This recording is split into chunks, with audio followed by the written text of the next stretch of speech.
وہ تابوت جس میں ہم نے محسن کو لٹایا تھا اب کھلا پڑا تھا۔ اس کے ساتھ ہی دوسری طرف بھی ایک تابوت تھا جسے میں نے دیکھتے ہی پہچان لیا۔ دوسرا شیشے کا وہی تابوت تھا جس کے اندر میں نے کچھ عرصہ پہلے شیلا کو اور اس کے بیٹے کو خواب آور دواؤں کے زیر اثر ساکت و سامت دیکھا تھا، یوں جیسے وہ سو نہیں رہے تھے بلکہ مر چکے تھے۔ یہ بہت پرانی بات ہو گئی تھی، مگر مجھے آج بھی اس دن کا تصور لہو رولاتا تھا جب اس کے اور میرے درمیان فولادی سلاخیں خائل تھی، اس طرح کہ میں شیلا اور اس کے بیٹے کو بے بسی سے دیکھتا رہنے کے علاوہ کچھ نہیں کر سکا۔ نہ انہیں چھونا ممکن تھا، نہ آواز دے کر بیدار کرنا۔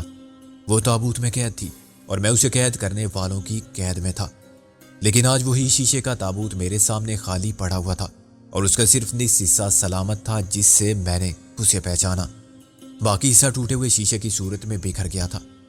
گارڈ ان شیشے کی کیرچیوں کے اوپر اور دونوں تابوتوں کے درمیان تھا۔ میں نے اسے پلٹ کر غور سے دیکھا، وہ صرف بے ہوش تھا۔ غالب نے کہا، یہ زندہ ہے، میں نبض دیکھ چکا ہوں۔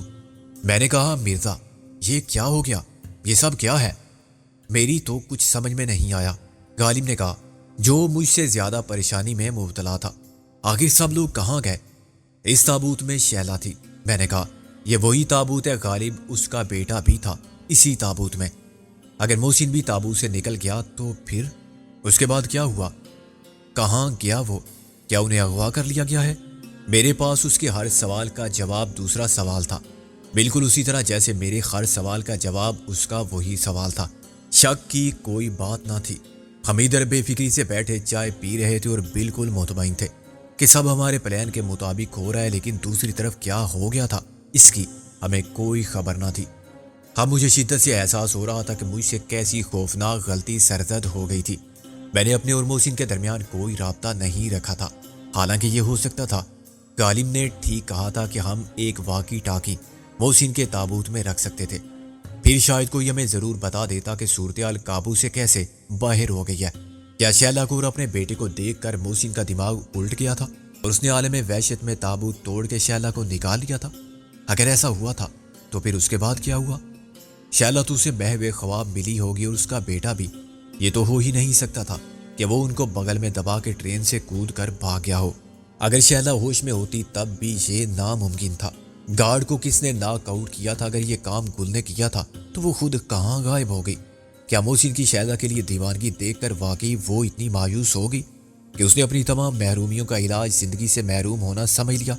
اور نہیں، یہ سب مفروضات اور اندیشے غلط تھے، بے بنیاد تھے اور غیر منطقی تھے۔ ہم محسن کو جانتے تھے، شیلا کو، گل کو جانتے تھے۔ ان میں سے ایک پاگل ہو جاتا اور عقل و ہوش سے بیگانگی کا مظاہرہ کرتا تو باقی دو اسے سنبھال لیتے۔ غالب بھی خاموش تھا اور میں اس کی صورت پر اس کے خیالات کا ہر تاریک سایہ یوں دیکھ سکتا تھا جیسے اندھیری رات میں انسان کی نظر بادلوں کے سرمئی اور کالے رنگ کا ہر شیڈ دیکھ لیتی ہے۔ اس کو ہوش میں لانا ضروری ہے سکندر، یہی بتا سکتا ہے ساری بات۔ غالب نے کہا، ہاں بات جو بھی ہے اچھی تو ہو نہیں سکتی۔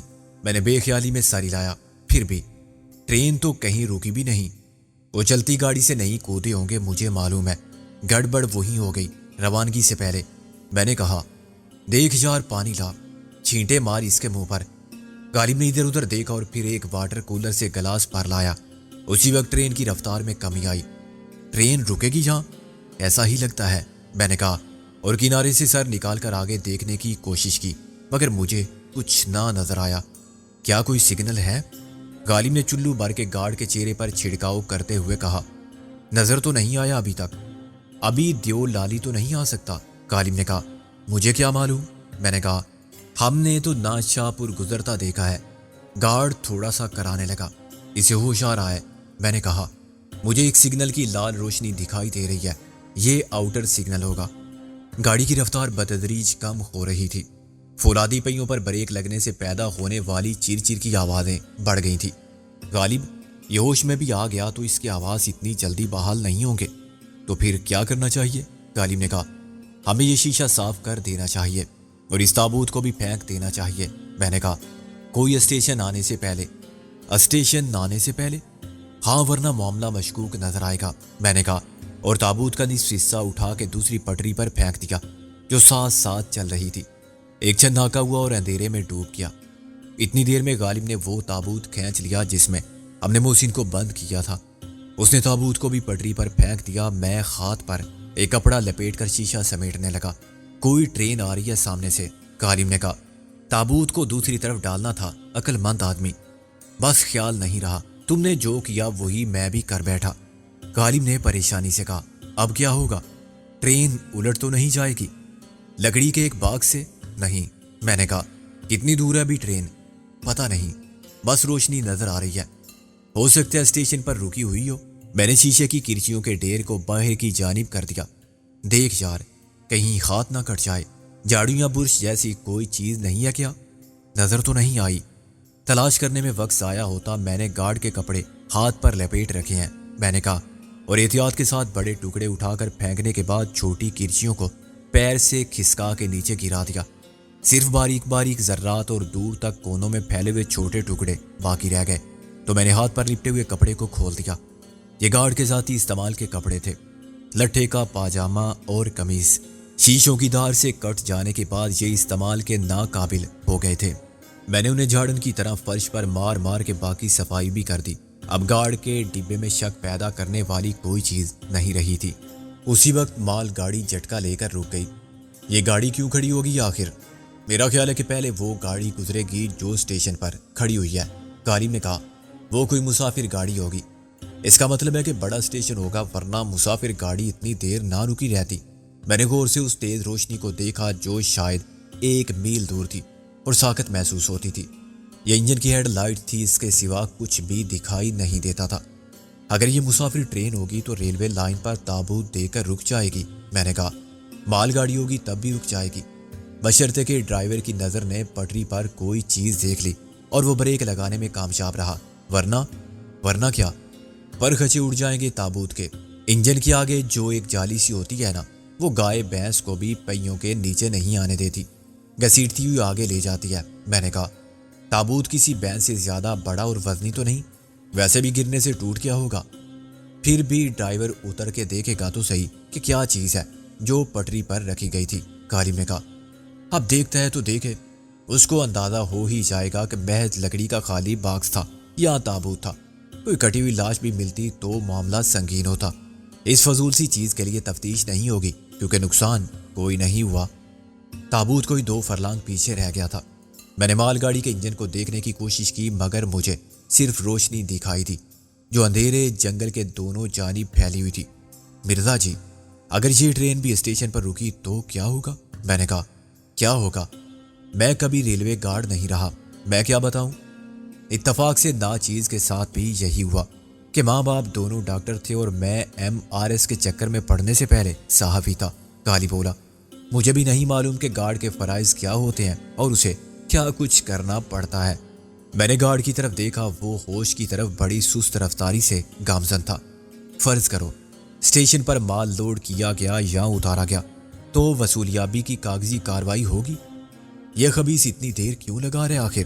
ہوش میں آتے ہوئے غالب نے جھک کر اس کے منہ پر آہستہ آہستہ تھپڑ مارے اور بولا، ابے اٹھ، بہت ہو گیا ڈرامہ۔ میں نے چٹکی بجا کر کہا، مرزا تم چیک تو کرو کہ اس کی بے ہوشی اصلی ہے یا محض اداکاری۔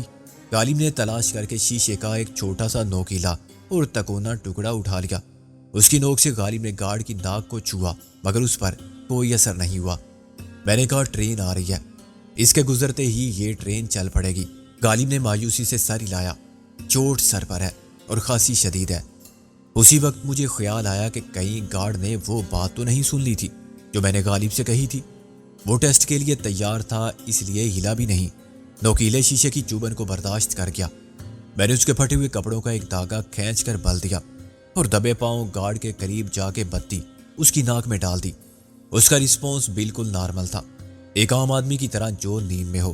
اس نے سر کو دائیں بائیں جھٹکا لیکن آنکھیں نہیں کھولی۔ غالب نے سوالیہ نظروں سے میری طرف دیکھا۔ ساتھ والے ٹریک پر تیز روشنی پڑ رہی تھی اور میں بھی قریب آتی ہوئی ٹرین کے شور میں ہونے والے مسلسل اضافے کو محسوس کر رہا تھا۔ 1 منٹ سے بھی کم وقت میں ٹرین ہمارے قریب سے گزرنے والی تھی۔ میں اٹھ کھڑا ہوا۔ ایسے تو پتہ نہیں چلتا یار، اب تو صرف ایک ہی صورت باقی رہ گئی ہے۔ وہ کیا؟ میں اس کے کپڑے پہن لیتا ہوں، میں نے گارڈ کو سنانے کے لیے صاف اونچی آواز میں کہا اور نگاہ اس کے چہرے پر مرکوز کر دی۔ غالب میری بات کا مدعا سمجھ گیا، اور اس کا کیا ڈسپوزل ہوگا؟ فالتو چیزوں کا ڈسپوزل کیا ہوتا ہے؟ اسے ہم پھینک دیں گے ٹرین کے سامنے، ڈرائیور دیکھ لے گا۔ یار میں آنے والی ٹرین کی بات نہیں کر رہا تھا، تم بھی احمق ہو، میں نے کہا۔ اسی وقت مسافر ٹرین دندناتی ہوئی ہمارے قریب سے گزری۔ اس کے شور میں میری آواز دب گئی۔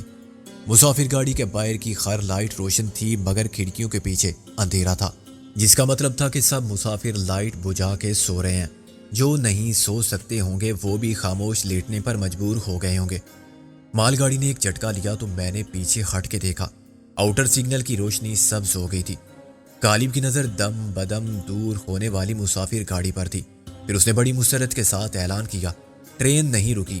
گڈ، تابوت تو پرزا ہو گیا ہوگا، میں نے کہا، اور گارڈ کے کپڑے اتارنے لگا۔ ٹرین ذرا سپیڈ پکڑ لے تو اس کو پیچھے گرا دیں گے، بعد میں آنے والی کوئی گاڑی اس کا کیما بنا دے گی۔ میری بات کا خاطر خواہ اثر ہوا۔ گارڈ ایک دم اٹھ بیٹھا۔ بڑی جلدی ہوش آیا۔ غالب نے ایک لات مار کے اسے غلیظ گالی دی۔ گارڈ کرانے لگا، مجھے مت مارو۔ اور پھر کسے مارے؟ غالب نے اس کی پسلیوں میں دوسری ٹھوکر ماری۔ سور کے بچے، مگر کر رہا تھا، سیدھا کھڑا ہو جا۔ وہ اٹھتے ہوئے لڑکھڑایا، مگر سنبھل کر کھڑا ہو گیا اور پتلون کے بٹن بند کرنے لگا۔ دیکھو، تم جیسا کہو گے میں ویسا ہی کروں گا۔ جب گاڑی اسٹیشن پر رکے گی مجھے ٹوکن دینا بھی ہوگا اور لینا بھی، ہر اسٹیشن پر۔ یہ کام تم نہیں کر سکو گے۔ اگر کام اتنا ہی ہے تو ہم کر لیں گے، میں نے کہا۔ تمہیں کوئی نہیں جانتا، وہ ہامتے ہوئے بولا۔ اگر تم نے ایک اسٹیشن گزار دیا تو اگلے اسٹیشن پر ٹرین کے پہنچنے سے پہلے تمہارے سواگت کی پوری تیاری ہوگی۔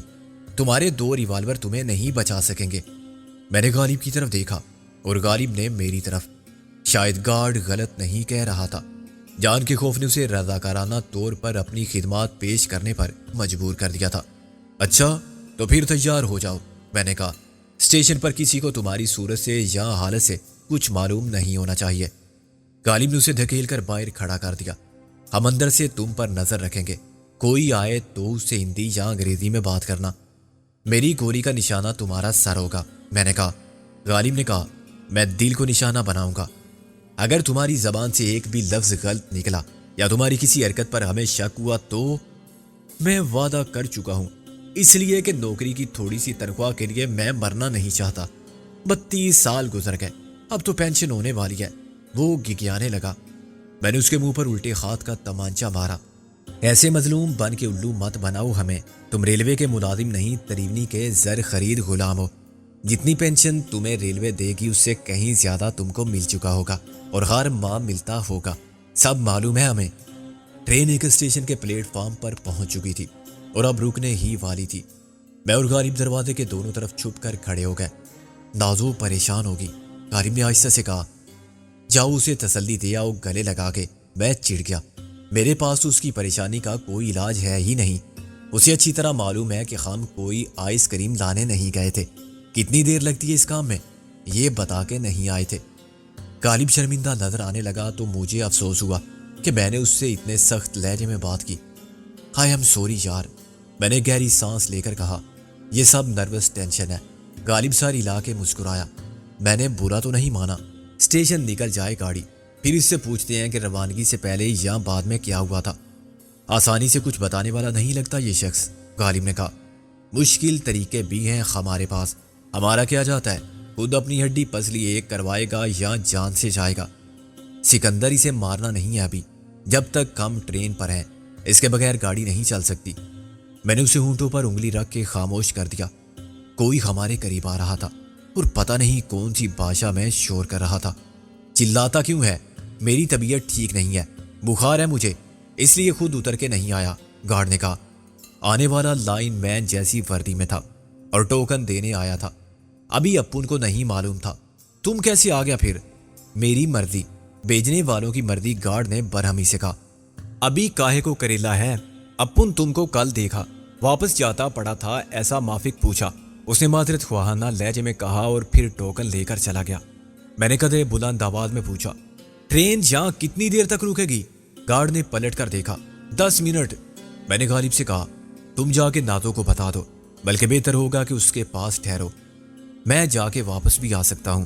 10 منٹ بہت ہے، اسے ابھی مت بتانا جو ہم نے یہاں دیکھا ہے۔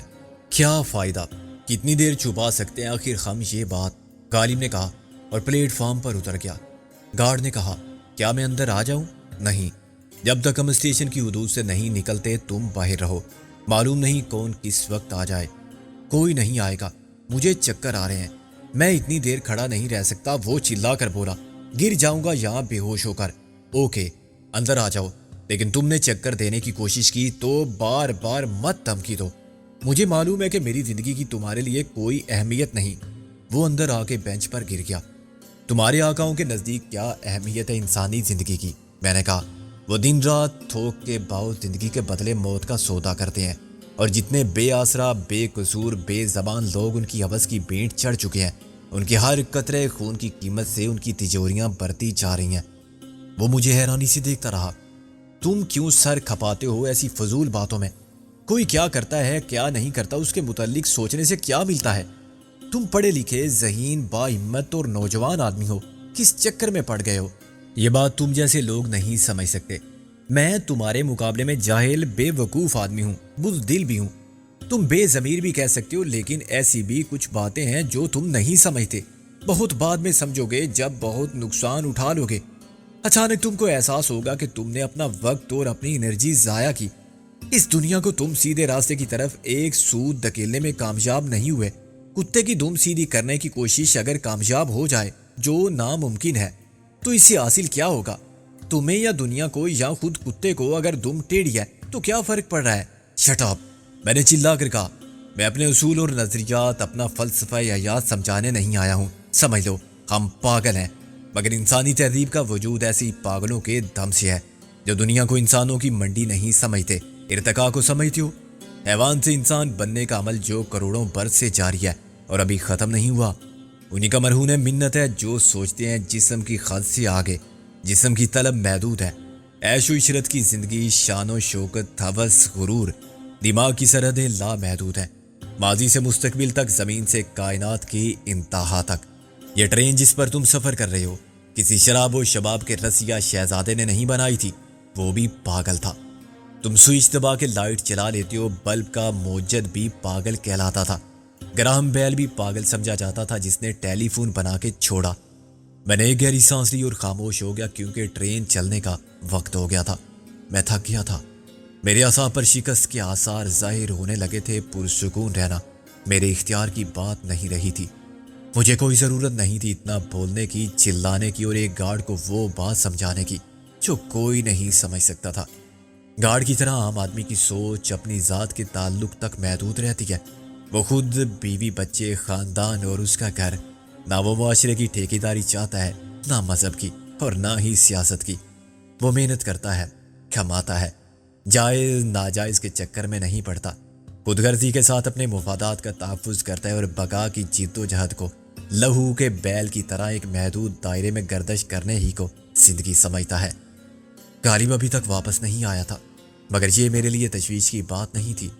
میں اکیلا ہی گارڈ سے نمٹ سکتا تھا اور وہ سب کچھ معلوم کر سکتا تھا جو اس کے سوا کوئی بتانے والا نہ تھا۔ بظاہر گارڈ نے خود کو حالات کے رحم و کرم پر چھوڑ دیا تھا اور فیصلہ کر لیا تھا کہ مزاحمت نہیں کرے گا۔ دلاور اور تریونی سے خدمات کا معاوضہ وہ پہلے ہی وصول کر چکا ہوگا۔ ان خدمات میں دشمنوں سے مقابلہ کرتے ہوئے جان دینا شامل نہیں ہو سکتا تھا، چنانچہ اس کی پوزیشن بالکل محفوظ تھی۔ وہ بعد میں کہہ سکتا تھا کہ میں اکیلا ان سب کے سامنے کیا کرتا، انہوں نے جبر اور تشدد سے کام لیا اور مجھے مجبور کر دیا۔ ٹرین کی رفتار بڑھنے لگی تھی کہ غالب نے چھلانگ مار کے ڈنڈے کو پکڑا اور اوپر آ گیا۔ یہ آخری ڈبہ تھا، اگر یہ ہاتھ سے نکل جاتا تو کیا ہوتا؟ میں نے کہا، اس سوال کا جواب تو پرائمری کے بچے بھی دے سکتے ہیں۔ غالب نے افسوس سے سر ہلایا۔ میں وہاں ریلوے لائن پر پڑا ہوتا یا گاڑی کے پیچھے دوڑ رہا ہوتا۔ میں گاڑی کی طرف متوجہ ہو گیا کیونکہ پلیٹ فارم کی حدود ختم ہو گئی تھی۔ غالب شاید دوڑ لگا کے آ رہا تھا۔ وہ میرے سامنے گارڈ کے ساتھ ہی بیٹھ گیا۔ ہمارے پاس وقت کم ہے، میں نے کہا، اس لیے جو بات آسانی سے بتا سکتے ہو اس کے لیے مشکل میں مت پڑنا۔ جو معلوم کرنا ہو وہ ہم لاش سے بھی معلوم کر لیتے ہیں، غالب نے کہا۔ میں نے کہا، سب سے پہلے یہ بتاؤ کہ تمہارے ساتھ کیا ہوا تھا۔ گارڈ نے سر پر ہاتھ لگا کے چوٹ کی جگہ کو محسوس کیا اور بولا، میرے ساتھ دھوکہ ہوا تھا۔ جس کو میں نے مردہ سمجھا تھا وہ اچانک تابوت سے نکل آیا۔ میرا تو ہارٹ فیل ہو جاتا، مگر اس کے اٹھنے سے پہلے ہی لڑکی نے ریوالور نکال لیا تھا۔ اس لیے میں سمجھ گیا کہ نہ وہ بیوہ ہوئی تھی اور نہ کوئی مرا تھا۔ غصہ آنے کی تو بات تھی، میری جگہ تم ہوتے تو مسکرا کے اس زندہ ہو جانے والے مردے سے مصافحہ نہ کرتے۔ میرا بلڈ پریشر ویسے بھی زیادہ رہتا ہے۔ میرے منہ سے گالی نکل گئی اور میں نے زنجیر کھینچ کر ٹرین رکوانے کی کوشش کی عادت کے مطابق، لیکن اس لڑکی نے میرے سر پر ریوالور دے مارا۔ اس سے تو زیادہ چوٹ نہیں آئی، مگر میں چکرا کے گرا تو بینچ کا یہ کونا بھی اس جگہ لگا جہاں ریوالور کا دستہ پڑا تھا۔ بس میں بے ہوش ہو گیا اور ہوش میں آیا تو تم دونوں سامنے تھے۔ میں نے اور غالب نے ایک دوسرے کی طرف دیکھا۔ یہ بہت سیدھی سادی اور مختصر بات تھی، مگر اس میں ہمارے کسی سوال کا جواب نہیں تھا۔ ایسا تو ہونا تھا، ہمارا پلان یہی تھا، مگر پلان کے خلاف جو کچھ ہوا تھا اس کے بارے میں گارڈ نے کوئی بات اشارتاً بھی نہیں کی تھی۔ میں نے سوالات کو ذہن میں ترتیب دیتے ہوئے کہا، وہ دونوں کہاں گئے؟ یہ میں کیسے بتا سکتا ہوں، میں تو تم جھوٹ پک رہے ہو۔ میں نے ایک دم اپنی جگہ سے اٹھ کر اس کا گلا دبوچ لیا۔ اس کی آنکھیں خلقوں سے ابلنے لگی۔ نہیں، میں سچ کہہ رہا ہوں، میں بے ہوش ہو گیا تھا۔ میں نے اس کی گردن پر گرفت سخت کر دی۔ وہ چلتی گاڑی سے نہیں کود سکتے تھے۔ اس کا سانس رکنے لگا تو میں نے اسے چھوڑ دیا۔ غالب نے کہا، جب انہوں نے تمہیں ناک آؤٹ کیا تھا تو ٹرین بمبئی سے کتنے فاصلے پر تھی؟ یہ خوشگوار واقعہ کتنی دیر بعد پیش آیا؟ تقریباً آدھے گھنٹے بعد، وہ ہامتے ہوئے بولا۔ آدھے گھنٹے کا مطلب ہے صبح کے 6 بجے؟ نہیں، 5:30 بجے۔ ٹرین 5 بجے روانہ ہوئی تھی، گارڈ نے کہا۔ تمہیں 32 سال ہو گئے ریلوے کی نوکری کرتے، اتنے تجربے کے ساتھ تم ٹرین کی رفتار کا اندازہ آسانی سے کر سکتے ہو۔ ٹرین کتنی دور آ گئی تھی؟ میرا خیال ہے 25 کلومیٹر۔ اس وقت رفتار کم تھی، اتنی ہی ہوگی شاید۔ اس شخص نے تابوت سے نکلنے کے بعد تم سے کوئی بات نہیں کی تھی؟ گارڈ نے نفی میں سر ہلایا۔ بات کرتا تو میں کب سنتا؟ میں نے کہا، اس نے دوسرے تابوت کو دیکھ کر بھی کچھ نہیں کہا تھا؟ دوسرا تابوت؟ میں نے اس کے منہ پر مکہ مارا، انجان مت بنو۔ دوسرا تابوت بمبئی ہی میں رکھوا دیا گیا تھا۔ گارڈ کا ہونٹ کٹ گیا تھا اور دانتوں سے خون رس رہا تھا۔ وہ شیشے کا باکس تھا، تابوت نہیں تھا، اس نے کراتے ہوئے کہا۔ اس میں کون تھا؟ کوئی بھی نہیں، خالی باکس تھا۔ میں نے دوسری مرتبہ پھر وہی مکہ مارا۔ اس کے سامنے والے 2 دانت لٹکنے لگے اور وہ درد کی شدت سے چلانے لگا۔ ایک ہاتھ منہ پر رکھ کر اس نے خون کے بہاؤ کو روکنے کی بے سود کوشش کی۔ سب سے بڑا مسئلہ وقت کی کمی کا تھا۔ کچھ دیر میں سورج نکل آتا تو ہم کچھ بھی نہ کر پاتے۔ ابھی اندھیرا ہمارے لیے پردہ فراہم کر رہا تھا اور اگلے اسٹیشن پر پہنچنے سے پہلے ہمیں اپنا کام ختم کرنا تھا، زیادہ سے زیادہ آدھے گھنٹے میں۔